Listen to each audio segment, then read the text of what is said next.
நாம் நெக்ஸ்ட்டு பார்க்க இருக்கிறது HTMLல அன்ஆர்டர் லிஸ்ட்டை பற்றி பார்க்கலாம். ஸோ அன்ஆர்டர் லிஸ்ட் அப்படின்னா என்ன அப்படிங்கிறத ஃபஸ்ட் நம்ம தெரிஞ்சுக்குவோம். ஸோ ஆர்டர் லிஸ்ட்னு ஒன்று இருக்குது, இன்னொன்று வந்து அன்ஆர்டர் லிஸ்ட் அப்படின்னு ஒன்று இருக்குது. ஃபஸ்ட்டு வந்து ஆர்டர் லிஸ்ட்னால் என்ன அப்படிங்கிறத நான் சொல்கிறேன்.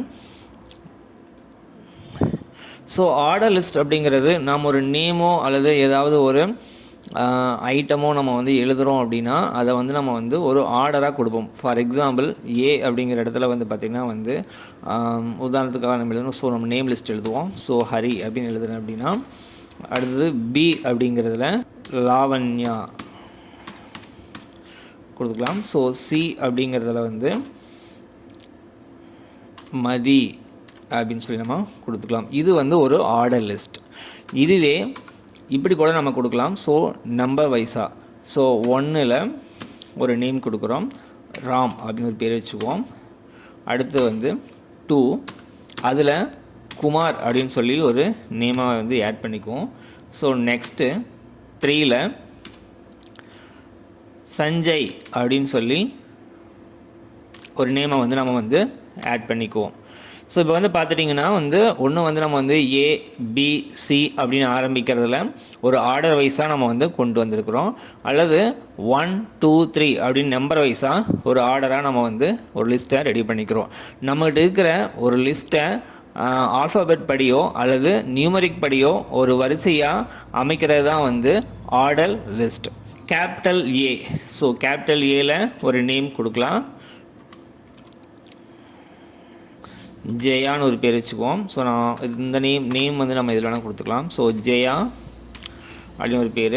அடுத்து வந்து கேபிட்டல் பி அப்படிங்கிறதுல வந்து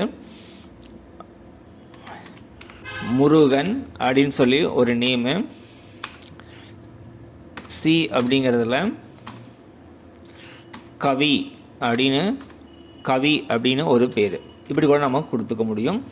அல்லது ரோமன் எண்ணான நம்ம போடும் இல்லையா, ஸோ ஐ மாதிரி போடும் இல்லையா, இது வந்து ரோமன் எண். ஸோ ரோமன் எண் படி கூட நீங்கள் வந்து ஒரு நேமை வந்து நம்ம கொடுத்துக்கலாம். ஸோ ஏதோ ஒரு நேம் கொடுத்துக்கலாம். So Hari. So second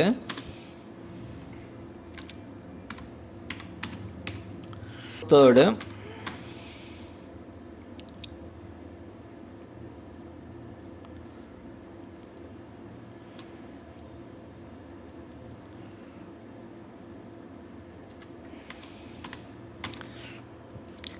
Nivi. So இது மாதிரி வந்து ஆர்டர் வைஸாக கொடுக்கறது வந்து ஆர்டர் லிஸ்ட். நம்மக்கிட்ட இருக்கிற லிஸ்ட்டை ஆல்ஃபாபெட் படியோ அல்லது நியூமரிக் படியோ அல்லது ரோமன் லெட்டர் இருக்கு இல்லையா, ஸோ அந்த பேசிக்லேயோ நம்ம வந்து வரிசையாக கொண்டு வரது தான் வந்து ஆர்டர் லிஸ்ட். இதுக்கு நம்ம HTMLல ஆர்டர் லிஸ்ட் அப்படின்னு வந்து பேர். இதுலேயே அன்ஆர்டர் லிஸ்ட் அப்படின்னு சொல்லி ஒன்று இருக்குது. அன்ஆர்டர் லிஸ்ட்டுங்கிறது ஒன்றும் ஏபிசியும் இருக்காது, 1 2 3யும் வராது, அதே மாதிரி ரோமனியனும் இருக்காது. இந்த மூணுமே இல்லாமல் அதுக்கு பதிலாக புல்லட்ஸ் ஆட் பண்ணால் அதுதான் வந்து பார்த்துட்டிங்கன்னா வந்து அன்ஆர்டர் லிஸ்ட்டு. ஸோ அன்ஆர்டர் லிஸ்ட் எப்படி இருக்கும் அப்படின்னா, நம்ம நார்மலாக வந்து MS வேர்ட்லாம் பார்த்துருப்போம் இல்லையா. அன்ஆர்டர் லிஸ்ட் அப்படிங்கிறது இது மாதிரி தான் இருக்கும். அதாவது நேமுக்கு முன்னாடி ஏதாவது ஒரு புல்லட்ஸ் இருக்கும். அது ரவுண்ட் ஷேப்பில் இருக்கலாம், அல்லது ஸ்கொயர் ஷேப்பில் இருக்கலாம், அல்லது வேறு ஏதாவது ஒரு ஷேப்பில் இருக்கலாம். அப்படி இருந்தால் அதை வந்து அன்ஆர்டர் லிஸ்ட் அப்படின்னு சொல்லி சொல்கிறோம். ஸோ ஆர்டர் லிஸ்ட்டுங்கிறது ஆல்ஃபாபெட் படியோ நியூமரிக் படியோ அல்லது ரோமன் எண் ஆர்டர் படியோ வந்து வரிசையாக அலைன் பண்ணுனா நம்மகிட்ட இருக்கிற லிஸ்ட்டை அது வந்து ஆர்டர் லிஸ்ட்னு சொல்லி சொல்கிறோம். அதுவே நம்மகிட்ட இருக்கிற ஒரு லிஸ்ட்டை வரிசையாக அலைன் பண்ணாமல் ஒவ்வொரு நேமுக்கு முன்னாடியும் ஒரு புல்லட்டை ஆட் பண்ணால் அது வந்து அன்ஆர்டர் லிஸ்ட்டு. புல்லட் அப்படிங்கிறது ஒன்றும் இல்லை, அந்த நேமுக்கு முன்னாடி ஒரு ஸ்கொயர் ஷேப்போ அல்லது ரவுண்ட் ஷேப்போ அல்லது வேறு ஏதாவது ஷேப்ஸ்லேயோ வந்து ஒரு புல்லட்ஸை வந்து கொண்டு வரது தான் வந்து அன்ஆர்டர் லிஸ்ட். இதை நாம் எப்படி வந்து நம்ம வந்து HTMLல கொண்டு வரலாம் அப்படிங்கிறத பற்றி நாம் இன்றைக்கி இந்த வீடியோவில் பார்க்குறோம். நாம் இன்றைக்கி பார்க்க இருக்கிறது ஆர்டர் லிஸ்ட் அண்ட் அன்ஆர்டர் லிஸ்ட். இந்த 2 டைப்பை பற்றியும் நாம் இன்றைக்கி HTML வீடியோவில் பார்க்கலாம். நாம் ஃபஸ்ட்டு பார்க்க இருக்கிறது வந்து ஆர்டர் லிஸ்ட். ஸோ நான் என்ன பண்ணுறேன் அப்படின்னா வந்து ஆர்டர் லிஸ்ட்டுக்கான டேக் என்ன ஓஎல். ஸோ ஓஎல் அப்படின்னா என்னென்னா வந்து ஆர்டர் லிஸ்ட். ஸோ நான் இந்த பக்கம் என்ன பண்ணுறேன்னா வந்து ஸ்லாஷ் கொடுத்து நான் வந்து ஓஎல்லை வந்து க்ளோஸ் பண்ணிக்கிறேன். க்ளோஸ் பண்ணிவிட்டு இந்த இடத்துல வந்து நான் லிஸ்ட் பண்ண போகிறேன். ஸோ எதை நான் லிஸ்ட் பண்ண போகிறேன்னா ஏதாவது ஒரு நேமை வந்து நம்ம லிஸ்ட் பண்ணிக்கலாம். ஸோ எல்ஐ அப்படிங்கிறது வந்து எதை மீன் பண்ணுதுன்னா லிஸ்ட் அப்படிங்கிறத மீன் பண்ணுது. ஸோ எல்ஐ டேக் ஓப்பன் பண்ணிங்க. இந்த எல்ஐ டேக்குக்குள்ளே ஏதாவது ஒரு நேமை வந்து நம்ம மென்ஷன் பண்ணிக்குவோம். ஸோ செகண்ட் லைனில் திரும்ப நீங்கள் வந்து ஒரு எல்ஐ ஓப்பன் பண்ணுற மாதிரி இருக்கும். ஸோ எல்ஐ கொடுத்துங்க. ஸோ ஏதாவது ஒரு நேம் வந்து நம்ம இந்த சென்டர் பகுதியில் கொடுக்கணும். ஸோ இந்த இடத்துல நான் என்ன பண்ணுறேன் அப்படின்னா வந்து ராம் அப்படின்னு சொல்லி ஒரு நேமை ஆட் பண்ணுறேன். ஸோ தேர்ட் ஒன்னாக நான் என்ன பண்ணுறேன் அப்படின்னா வந்து இன்னொரு லிஸ்ட்டை நான் வந்து ஆட் பண்ணுறேன். ஸோ இந்த இடத்துல வந்து நான் ஸ்ரீ அப்படிங்கிற ஒரு பேரை நான் ஆட் பண்ணுறேன். லாவண்யா அப்படிங்கிற ஒரு நேமை வந்து நான் ஆட் பண்ணுறேன். ஸோ இங்கே வந்து எல்ஐயை வந்து நான் வந்து க்ளோஸ் பண்ணிக்கிறேன். இப்போது இதை நம்ம கண்ட்ரோல் எஸ் கொடுத்து நம்ம அதை சேவ் பண்ணிக்கிறோம். சேவ் பண்ணிவிட்டு நம்ம ஏதாவது ஒரு ப்ரௌசரை நம்ம அதை ரன் பண்ணி பார்க்கணும். ஸோ நான் என்ன பண்ணேன்னா வந்து ஒரு ஒபேரா ப்ரௌசர் எடுத்துக்கிறேன். ஸோ ப்ரௌசர் எடுத்துக்கிட்டு நம்ம இதை ரெஃப்ரெஷ் பண்ணால் பாருங்கள் நம்மளுக்கு அவுட்புட் வந்து இப்படி வந்திருக்குது. ஓகேவா? ஸோ நம்ம வந்து 3 நேம் கொடுத்துருக்குறோம். ஸோ அதை வந்து 1 2 3 அப்படிங்கிற அடிப்படையில் இது வந்து அலைன் பண்ணிக்குது. ஒரு நியூமரிக் ஸோ 1 2 3 அப்படிங்கிற மாதிரி இதை அலைன் பண்ணியிருக்குது. ஒரு நியூமரிக் பேசிக்கில் அலைன் ஆகிருக்குது. ஸோ நாம் இதுவே வந்து எனக்கு வந்து ஆல்ஃபா டைப்பில் வேணும், எனக்கு வந்து ஏபிசிடி அப்படிங்கிற மாதிரி அலைன் ஆகணும் அப்படின்னா நீங்கள் ஓஎல் டைப்புன்னு சொல்லி கொடுக்கணும். ஓஎல் டைப் வந்து என்னன்னு சொல்லி நம்ம கொடுக்கணும். ஸோ டிஃபால்ட்டாக ஓஎல் டைப் என்னவா இருக்குன்னா 1 2 3 4 5 அப்படிங்கிற மாதிரி ஆரம்பித்து எண்களில் தொடர்ச்சியாக போகும். அது வந்து டிஃபால்ட்டான ஒரு டைப்பு. நம்மளுக்கு வேணுங்கிற மாதிரி மாற்றணும்னா ஓஎல் டைப் அப்படின்னு கொடுத்துட்டு ஈக்குவல் கொடுத்துக்குங்க. கொடுத்துட்டு நான் ஏ அப்படின்னு சொல்லி கொடுக்குறேன். கண்ட்ரோல் எஸ் கொடுத்து நான் சேவ் பண்ணிடுறேன். சேவ் பண்ணிட்டா இப்போது நாம் வந்து கண்ட்ரோல் எஸ் கொடுத்து ரெஃப்ரெஷ் பண்ணுவோம். ரெஃப்ரெஷ் பண்ணால் பாருங்கள் ஏபிசி அப்படின்னு சொல்லி நம்மளுக்கு அலைன் ஆகிருக்குது. இதுவும் ஸ்மாலில் அலைன் ஆகிருக்குது. இன்கேஸ் எனக்கு இது கேபிட்டலில் வேணும்னா இந்த ஏவை நீங்கள் கேபிட்டலில் மாற்றிட்டு கண்ட்ரோல் எஸ் கொடுத்து நீங்கள் சேவ் பண்ணிக்கோங்க.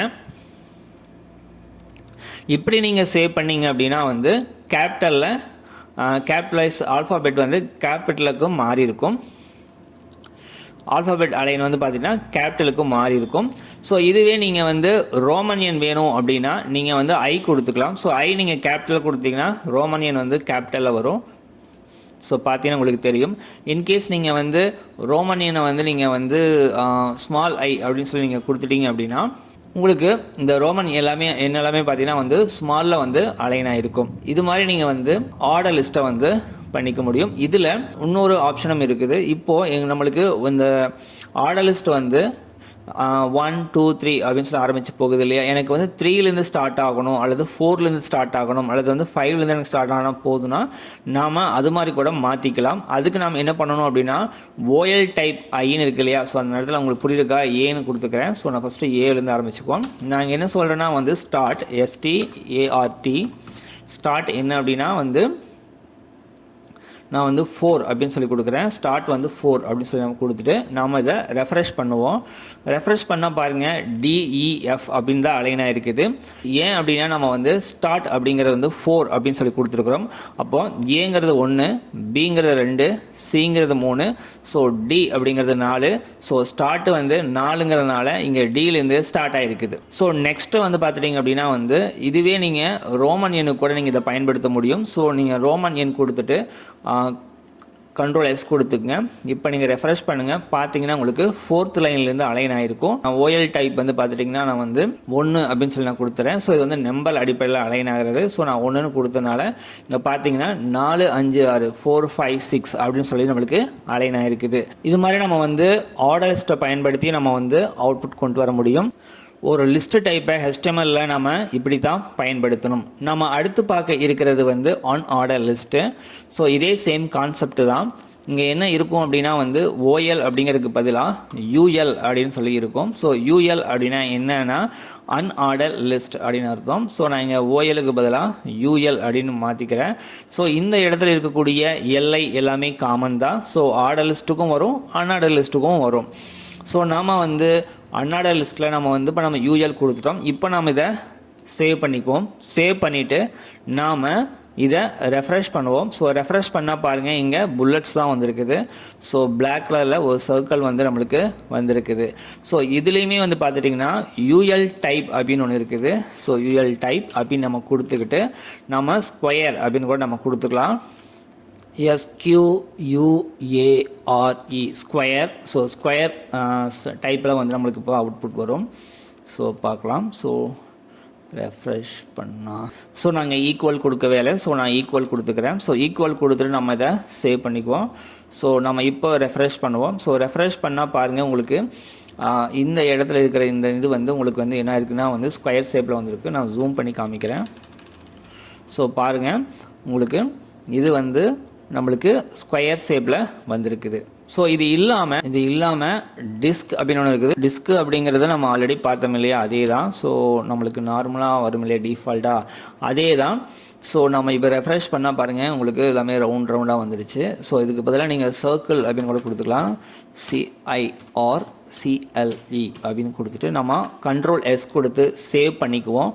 பண்ணிவிட்டு ரெஃப்ரெஷ் பண்ணால் பாருங்கள் உங்களுக்கு ரவுண்டாக வந்திருக்குது. உள்ளே இருந்த அந்த பிளாக் கலர் ரிமூவ் ஆயிடுச்சு. ஸோ நம்ம வந்து அன்ஆர்டர் லிஸ்ட்டில் வந்து இது மாதிரிலாம் நம்ம வந்து அவுட்புட் வந்து கொண்டு வந்துக்க முடியும். நாம் இப்போ பார்த்தது வந்து அன்ஆர்டர் லிஸ்ட்டு. ஸோ நாம் நெக்ஸ்ட்டு என்ன பார்க்க போகிறோம் அப்படின்னா வந்து HTMLல மார்க் அப்படின்னு சொல்லி ஒரு டேக் இருக்குது. அதை பற்றி நாம் இன்றைக்கி பார்ப்போம். நாம் நெக்ஸ்ட்டு பார்க்க இருக்கிறது வந்து மார்க்குன்னு சொல்லி ஒரு டேக் இருக்குது. அதை பற்றி பார்க்கலாம். ஸோ மார்க் அப்படிங்கிறது வந்து MARK மார்க்கு. ஸோ இந்த பக்கம் நம்ம வந்து மார்க் MARK மார்க் அப்படின்னு கொடுத்துட்டு இந்த இடத்துல வந்து வெல்கம் அவர் கிளாஸ் நான் ரெஃப்ரெஷ் பண்ணுவோம். சேவ் பண்ணிவிட்டு ரெஃப்ரெஷ் பண்ணிக்கேன். ஸோ ரெஃப்ரெஷ் பண்ணால் பார்த்தீங்கன்னா உங்களுக்கு தெரியும். பாருங்கள் நம்மளுக்கு வெல்கம் அவர் கிளாஸுங்கிறது வந்திருக்குது. அதுக்கு பேக் சைடில் எல்லோ கலர் வந்திருக்குது. ஸோ எல்லோ கலரில் இதை வந்து மார்க் பண்ணியிருக்குது. ஸோ நம்மளுக்கு மார்க் அப்படிங்கிற டேக் மூலம் நம்ம வந்து குறிப்பிட்ட லைனை வந்து மார்க் பண்ணி காமிக்க முடியும் HTMLல. ஸோ நாம் நெக்ஸ்ட்டு பார்க்க இருக்கிறது HTMLல ஃபாண்டோட சைஸை வந்து நம்ம கொண்டு வரதை பற்றி பார்க்கலாம். நம்ம ஆல்ரெடியே வந்து ஹெட்டிங் டேக் பற்றி பார்த்துருந்தோம். ஸோ ஹெட்டிங் டேக்கில் ஹெட்டிங்கை 1லேருந்து 6 வரைக்கும் இருக்கக்கூடிய சைஸுகள் மூலம் நம்மளுக்கு தேவையான ஹெட்டிங்கை ஸ்மால் சைஸ்லேயோ அல்லது லார்ஜ் சைஸ்லேயோ நம்ம கொண்டு வந்துக்க முடியும். ஸோ நாம் இன்றைக்கி பார்க்க இருக்கிறது வந்து ஃபாண்டோட சைஸு நம்ம எப்படி இன்க்ரீஸ் பண்ணுறங்கிறது. ஃபஸ்ட்டு பார்த்த அந்த H1 டேக்குங்கிறது H1 டேக்லேருந்து ஆரம்பித்து H6 வரைக்கும் முடிஞ்சது இல்லையா, அது எல்லாமே வந்து ஹெட்டிங் டேக்கு. நாம் இப்போ பார்க்க இருக்கிறது வந்து ஃபாண்டோட சைஸை வந்து நம்ம வந்து இன்க்ரீஸ் பண்ணுறது. ஸோ ஃபாண்ட் அப்படிங்கிறது வந்து நம்ம வந்து ஃபாண்ட் அப்படின்னு சொல்லி ஓப்பன் பண்ணிக்கோம். ஸோ ஃபாண்டுக்கு சைஸ் கொடுக்கணும். SIZE அப்படின்னு ஒன்று இருக்குது. ஸோ அதுக்கு முன்னாடி நம்ம வந்து என்னென்னா நார்மலாக வந்து ஏதாவது ஒரு நேம் நம்ம இங்கே எழுதணும். ஸோ நான் என்ன பண்ணுறேன் அப்படின்னா ஆல்ரெடி நாங்கள் டைப் பண்ண வெல்கம் அவர் கிளாஸ் அப்படிங்கிறத காப்பி பண்ணி இந்த இடத்துல வந்து பேஸ்ட் பண்ணிக்கிறேன். ஸோ திரும்ப நான் என்ன பண்ணுறேன் அப்படின்னா வந்து ஸோ இதை வந்து நான் க்ளோஸ் பண்ணணும். ஸோ நான் ஃபாண்ட் அப்படிங்கிறத கொடுத்து நான் க்ளோஸ் பண்ணிக்கிறேன். ஸோ க்ளோஸ் பண்ணிவிட்டு Ctrl+S கொடுத்துக்கிறேன். கொடுத்துட்டு இப்போ நான் ரெஃப்ரெஷ் பண்ணுறேன். ஸோ ரெஃப்ரெஷ் பண்ணால் பாருங்கள் நம்மளுக்கு அவுட்புட் இது மாதிரி வந்திருக்குது. ஸோ நான் இந்த இடத்துல வந்து ஃபாண்டோட சைஸ் எவ்வளோன்னு சொல்லி நான் சொல்லவே இல்லை. ஸோ நான் இந்த இடத்துல என்ன பண்ணேன், ஃபாண்டோட சைஸ் வந்து நான் 1 அப்படின்னு சொல்லி கொடுக்குறேன். ஸோ 1 அப்படி கொடுத்ததுனால என்ன ஆகுது அப்படின்னா நான் ரெஃப்ரெஷ் பண்ணி பார்க்குறேன். ஸோ பாருங்கள் இந்த சைஸ் வந்து நம்மளுக்கு குறைஞ்சிருக்கதை நீங்கள் பார்க்கலாம். ஓகேவா. ஸோ 1 அப்படின்னு கொடுக்கும்போது சைஸ் வந்து குறையுது. ஸோ இன்கேஸ் நான் இந்த சைஸை வந்து 5 அப்படிங்கிறதுக்கு மாற்றுறேன். ஸோ மாற்றினா என்ன ஆகுது அப்படின்னா வந்து சைஸ் வந்து பாருங்கள் உங்களுக்கு பெருசாக வந்திருக்குது. ஸோ நான் 6ன்னு கொடுக்குறேன். 6 அல்லது 7 அது மாதிரி கொடுக்குறேன். ஸோ கொடுத்துட்டு நான் ரெஃப்ரெஷ் பண்ணுறேன். ஸோ உங்களுக்கு பாருங்கள் நல்லா தெரியும். ஸோ சைஸ் வந்து ரொம்பவே பெருசாக இருக்குது. ஸோ சைஸ் வந்து ரொம்பவே இன்க்ரீஸ் ஆகிருக்குது. இது மாதிரி நம்மளுக்கு தேவையான டெக்ஸ்ட்டை ஃபாண்ட் சைஸ் அப்படிங்கிற டேக் மூலம் நம்மளுக்கு ஸ்மால் சைஸாவோ அல்லது லார்ஜ் சைஸாவோ கொண்டு வந்துக்க முடியும். ஸோ இதையும் நீங்கள் யூஸ் பண்ணி பாருங்கள். இந்த வீடியோ உங்களுக்கு புரிஞ்சிருக்குன்ட்டு நாங்கள் நம்புகிறோம். மற்றொரு வீடியோவில் சந்திக்கலாம். இந்த வீடியோ உங்களுக்கு பிடிச்சிருந்துச்சுன்னா மறக்காமல் லைக் பண்ணுங்கள், சப்ஸ்கிரைப் பண்ணுங்கள், உங்களுடைய நண்பர்களுக்கு ஷேர் பண்ணுங்கள்.